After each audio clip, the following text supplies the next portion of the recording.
Hello, c'est Cara, j'espère que tu vas bien sur ton champ de bataille. Aujourd'hui, on va aborder le rééquilibrage alimentaire adapté à la pratique fitness et musculation, mais d'abord, générique.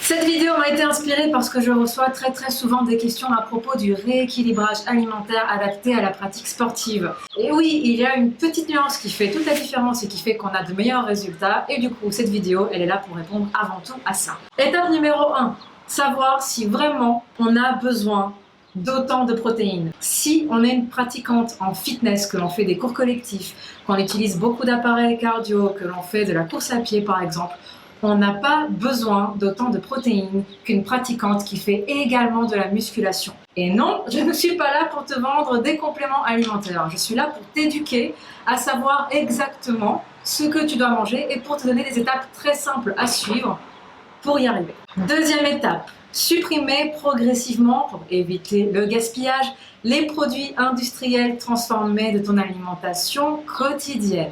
C'est une étape qui vraiment va faire toute la différence. Pourquoi ? Parce que de cette façon, tu vas te débarrasser du trop-plein de sel, vu que ces produits sont très souvent très salés.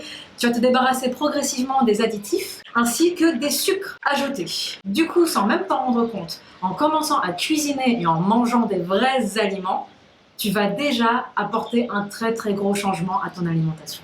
Étape numéro 3, te mettre en tête que ce n'est pas parce que tu manges sain que tu manges forcément dans les bonnes quantités. Parce qu'on tombe très vite dans le piège du « Ah ouais, mais c'est super sain, c'est super bon, on va mettre plein de fruits, plein de beurre de cacahuètes, plein de purée d'amandes. » La nourriture saine peut être vraiment à tomber par terre quand on a les bonnes recettes. Par contre, ce n'est pas parce que c'est sain que c'est forcément adapté à tes objectifs et à ta diète. Donc fais attention à tes portions. Étape numéro 4, toujours du côté de la satiété, faire attention à ses portions quand on commence à manger de façon saine, équilibrée et adaptée, qu'on rééquilibre son alimentation. On se rend très vite compte que soit on mange beaucoup trop, soit on ne mange vraiment pas assez. De mon côté à moi, à mon sens à moi, ce que je vois le plus souvent, c'est des problèmes de satiété. On est habitué à être très pleine, à manger beaucoup ou alors à ne vraiment rien manger du tout. Du coup, notre estomac, il s'adapte. Notre esprit, notre mental, il s'adapte. Et changer la façon dont on voit nos portions, c'est vraiment une des clés pour parvenir à un très bon rééquilibrage alimentaire. 5e étape, les légumes, nos amis les légumes, que l'on aime ou que l'on déteste, mais que dans tous les cas, on est obligé d'avoir dans notre assiette parce qu'ils vont nous permettre d'avoir une meilleure balance au niveau de notre pH. Je ne vais pas entrer dans les détails de l'acide basique qu'on a toutes vu normalement au collège si on ne mange pas assez de légumes. Et quand je dis assez de légumes, c'est une bonne portion de légumes à chaque repas principal. On peut avoir tendance, surtout si on mange industriel, à avoir un organisme qui va être acide. Et l'acide, il est très mauvais pour le corps. Ça crée des tendinites, ça peut causer des problèmes de santé. Au début, on peut avoir un petit peu du mal parce qu'on n'a pas l'habitude, mais très vite, quand on commence à se désintoxiquer des produits industriels transformés, on retrouve le vrai goût des choses. Et les légumes, c'est franchement délicieux. 6e étape, comment faire une vidéo sur l'alimentation sans parler de l'hydratation. Si je n'en parle pas dans une vidéo sur 2 de ma chaîne, c'est qu'il y a un problème. L'hydratation, c'est vraiment essentiel. C'est bon pour la santé, c'est bon pour la performance, c'est bon pour la digestion, c'est bon pour la peau, c'est bon pour tout. Et c'est aussi bon pour basifier, comme les légumes, notre corps. Du coup, boire de l'eau. 7e, les fruits. Attention aux fruits. Et attention aux nuances. Je ne dis pas qu'il ne faut pas manger de fruits, je dis qu'il ne faut pas tomber dans le piège des fruits et qu'il ne faut pas remplacer ses glucides par des fruits en pensant que c'est la bonne chose à faire. Ce ne sont pas les mêmes apports, ce n'est pas la même énergie, on n'obtient pas les mêmes résultats, le corps a besoin de manger de tout. Donc oui, on mange des fruits, mais on ne se jette pas sur les fruits parce qu'on ne mange plus de gâteaux. Si tu vois ce que je veux dire. 8e, on mange de tout, on ne coupe pour rien. On ne va ni couper glucides, ni couper lipides. C'est un piège. Notre corps a besoin et de glucides, et de lipides, et de protéines. Nos organes fonctionnent avec ces 3 macronutriments-là. Donc on va avoir besoin de bons gras, on va avoir besoin de glucides de qualité, on va avoir besoin de protéines animales et ou végétales, et on ne fait pas l'impasse. Ça, c'est un très gros piège. Quand on mange de façon équilibrée et saine, on n'est pas censé couper ses glucides. On n'est pas censé couper ses lipides. Et si on choisit de le faire, il faut être consciente des risques et des carences que l'on encourt. Parce que oui, ça cause des carences.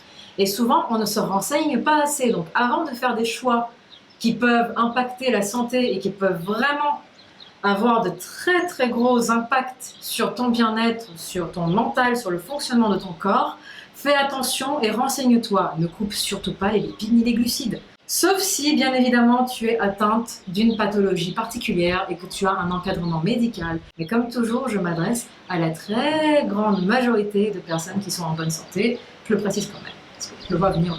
En 9e, on va forcément aborder les compléments alimentaires, parce que dès qu'on va parler fitness et musculation, fitness et ou musculation, on va parler compléments alimentaires. Alors, les compléments alimentaires viennent supplémenter, complémenter, être le complément d'une alimentation déséquilibrée. Si on a une alimentation équilibrée et suffisante, que l'on a une bonne récupération, on n'est pas obligé de prendre des compléments alimentaires. Personnellement, je ne prends jamais de compléments alimentaires.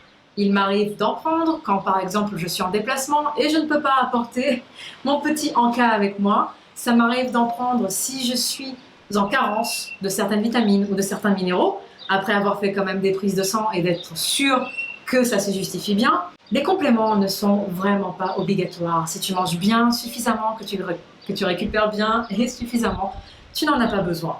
Ah oui, attention, ça ne veut pas dire que je suis contre les compléments alimentaires. Je ne suis pas contre les compléments alimentaires, je suis pour quand ils se justifient. Et enfin, en 10e, la question des macronutriments et des calories.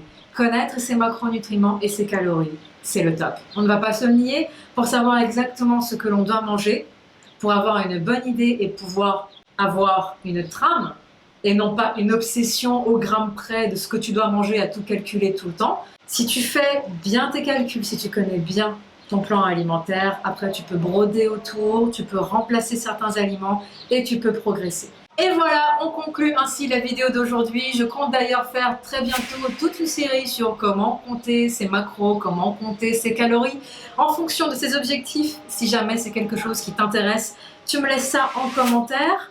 Voilà, et si tu as aimé la vidéo et ce joli coucher de soleil, tu me laisses un petit pouce bleu, ça soutient la chaîne, ça me fait plaisir, c'est 100% gratuit. Et si jamais tu n'es pas encore abonné, sache que désormais je vois en commentaire qui est abonné ou non. Hein? Donc, tu t'abonnes et tu n'oublies pas d'appuyer sur la petite clochette de notification pour ne rien rater. Moi je te dis à la prochaine.